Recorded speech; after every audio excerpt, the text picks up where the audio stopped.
जिंदगी में ऐसे किए, परिवार में भी और देश में भी, जिनकी वजह से उनको पसंद नहीं करते।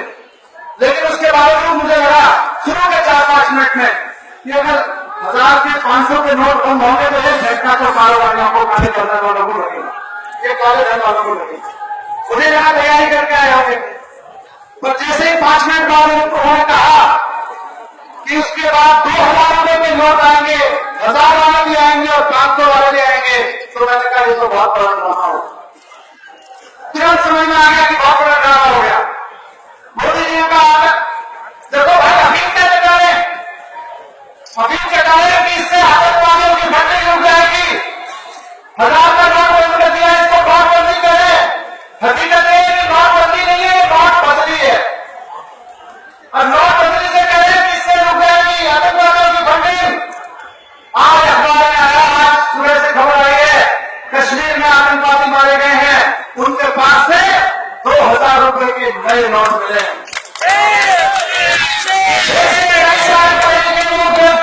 मोदी जी के चक्कर में मुझे कई पढ़े लिखे लोग मिले, वो कहते थे कि आतंकवादियों की फंडिंग बंद हो जाएगी। जो लोग मोदी जी के कहने के बेवकूफ बने, उन पढ़े लिखे लोगों को मैं कहना चाहता हूँ, इस खबर के बाद भी आपको कैसे लगता है कि आतंकवादियों की फंडिंग बंद हो जाएगी? आतंकवादियों के पास वो नोट कहां से आ रहे हैं? इसका मतलब मोदी जी आपके बैकग्राउंड में कहीं कोई चोरी करके आतंकवादियों को पैसा पहुंचा रहा है, आपको पता नहीं है, ये आप उसमें शामिल हैं। ऐसा कैसे हो गया कि 2000 रुपए का नोट जारी किए 10 दिन हुए और आतंकवादियों के हाथ में 2000 रुपए का नोट है, आपकी नाक के नीचे से निकाल के आतंकवादी नोट दे गए और आपको पता नहीं चला। शर्म करो मोदी जी, आप खेल को कह रहे थे कि आतंकवादी आप कह रहे थे कि नकली नोट छपने बंद हो जाएंगे, आप कहते थे नकली नोट का कारोबार बहुत बढ़ गया है और इस नोटबंदी से नकली नोटों में असर पड़ेगा। सारे देश से खबरें आ रही है, 4 लाख रुपया सुबह उड़ीसा में पकड़े गए हैं, नकली नोट पकड़े गए हैं। ना आतंकवादियों की फंडिंग बंद हुई, ना नकली नोटों का कारोबार बंद हुआ। बंद क्या हुआ? गरीब लोगों की सांसें बंद हो गई। गजब हालात हो गए देश में, बहुत अजीब हालात हो गए। एक तरफ प्रधानमंत्री है जो दिन भर कपड़े बदलते रहते हैं और पूरे देश को लाइन में लगा दिया है नोट बदलने के लिए। देश का प्रधानमंत्री दिन रात कपड़े बदलते रहता है, देश का आम आदमी दिन रात नोट की लाइन में लगा हुआ है नोट बदलने के लिए। ऐसे हालात में लगा दिया। आज सुबह में गया था, आज सुबह में आपने एक दिल्ली वासी भाई स्वर्गीय सतीश कुमार के घर गया था। कल 50 साल के सतीश कुमार कल बैंक की लाइन में रहे थे, वही उनको दिल का दौरा पड़ गया।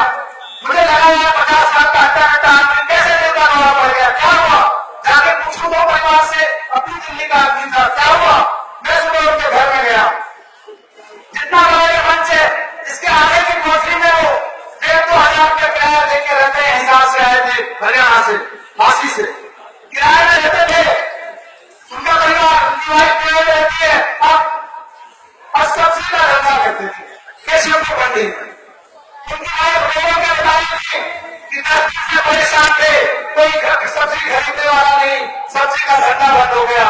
10 दिन से बार-बार कह रहे थे उसको हिसार वापस चलते हैं, हांसी वापस चलते हैं, वही मंडी में काम कर लेंगे, किसी गांव में काम कर लेंगे, यहाँ तक चल रहा। ये हालात हो गए थे। इन हालातों में उन्होंने कल अपने पास पड़े हुए कुछ पैसे उन्होंने सोचा नहीं मैं जाके बदलवा देता हूँ। 6 घंटे लाइन में लगने के बाद उनको हार्ट अटैक हो गया। ये हार्ट अटैक सिर्फ लाइन में लगने का नहीं था दोस्तों, ये हार्ट अटैक इस बात का भी था, उस आदमी को लग रहा था कि दिल्ली में आके मेहनत से फेरी सुनाएगी और फेरी नहीं चली। कोई आतंकवाद को फंडिंग बंद नहीं हुई, कोई कारोबारी बंद नहीं हुई, कोई नकली नोटों का कारोबार बंद नहीं हुआ। उस सब्जी वाले की सब्जी की दुकान बंद हो गई। ऐसे हजारों लाख लोगों के पूरे देश में दुकानें बंद हो गई है। सब्जी मंडी में चले जाओ, चांदी चौक के बाजार में चले जाओ, लक्ष्मी नगर के मार्केट में चले जाओ, हर जगह व्यापारी हो रहा है। यहाँ पे जनता कांग्रेस से लेके और सेना तक खड़ा हुआ सैनिक हो रहा। उनको वोट देने को पैसा नहीं है। आप कई लाख करोड़ रुपए का हाईकोर्ट कर देते हो बड़े बड़े मानव अधिकारियों का। आपको लगता है कि बेईमानी और रंग से देश चलेगा? ये सैनिक अगर ईमानदारी से खड़ा नहीं हुआ बॉर्डर पे तो कैसे देश चलेगा? आप उन्होंने भी नहीं दे पा रहे, आप किसानों को बीज नहीं दे पा रहे, आप किसी को कुछ नहीं कर पा रहे और आप कह रहे देश बदलेगा। बात बात में रो देते हैं, एक तरफ जनता को बनाया हुआ है और माइक थाम के खुद रो देते हैं, बार बार रो देते हैं। अजीब कदम होने वाला प्रधानमंत्री हो गया है देश। ये रोने वाला प्रधान तब तो कहते थे वोट मांगने आते थे 56 इंच का सीना मिलेगा, ये नहीं बताया था कि 56 इंच के सीने में नहीं है, आंसुओं से सुनाऊंगा जनता को, मैं आंसुओं से लड़ाऊंगा और जनता कुछ कहेगी तो मैं पृथ्वी को पढ़ूंगा।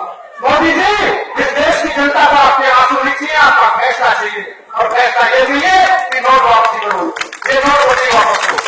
आपके आंसुओं से आज महिला को हो गई, उसका पति वापस नहीं आएगा आपके आंसुओं से। जो धंधे में नुकसान हो गया, ताकतवर लोगों का नुकसान हो गया धंधे में, वो वापस नहीं आएगा आपके आंसुओं से। इस देश की जनता अपने प्रधानमंत्री के आंखों में आंसू नहीं, उसका फैसला लेना चाहती है। अगर है तो फैसला लीजिए और बताइए क्या फैसले ले सकते हैं। मंच पे खड़े होकर रोने वाला प्रधानमंत्री इस देश को कमजोर कर रहा है। बात बात में होता है, बात बात में होता है। अरे आपको प्रधानमंत्री की कुर्सी नहीं है, वहां बैठिए और बैठ कर फैसला लीजिए, कर्म चलाइए और फैसला लीजिए और बोलिए कि 2000 की नोटबंदी वापस कर दी। ये नोटबंदी का जो फैसला लिया था वापस कर दिया। फैसला नहीं लोगे, आंसू बहाओगे। हमको भी पता है ये आंसू खजानी है, ये आंसू नौटंकी है। दरिया में आंसू बहाते हो, मंच की अपनी जगह के हटाने और भगवान से हाथ मिलाते हो, उनके कहते हो देखो मैंने अपना काम कर दिया।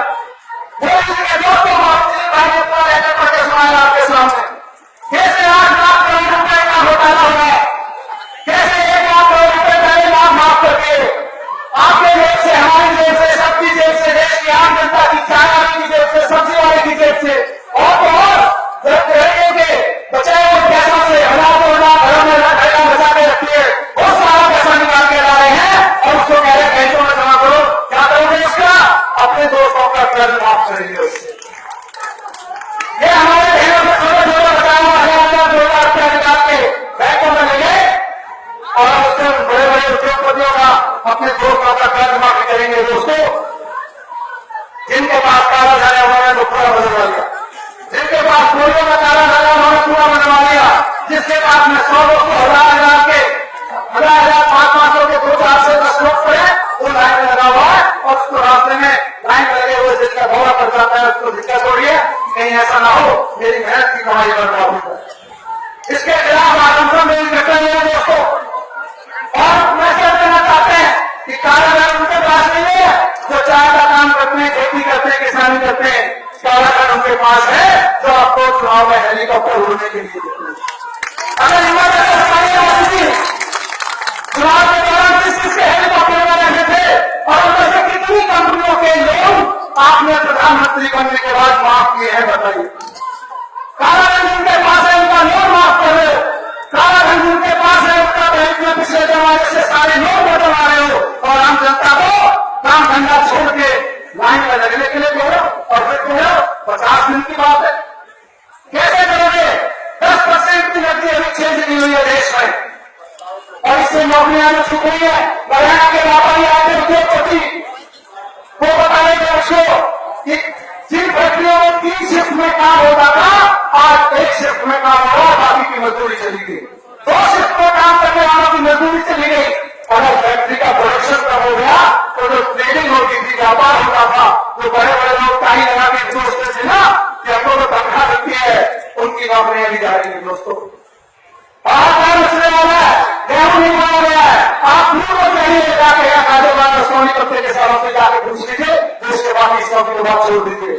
सरकारी दुकानों में जो 20 की दुकानें, गेहूं की दुकानें सरकारी में है, ऑफिसर ने बताया मेरे पास जानकारी है 10% सेल हुई है गेहूं की 8-9 तारीख के बाद से, यानी कि इस बार खेतों में गेहूं नहीं बोया जाएगा।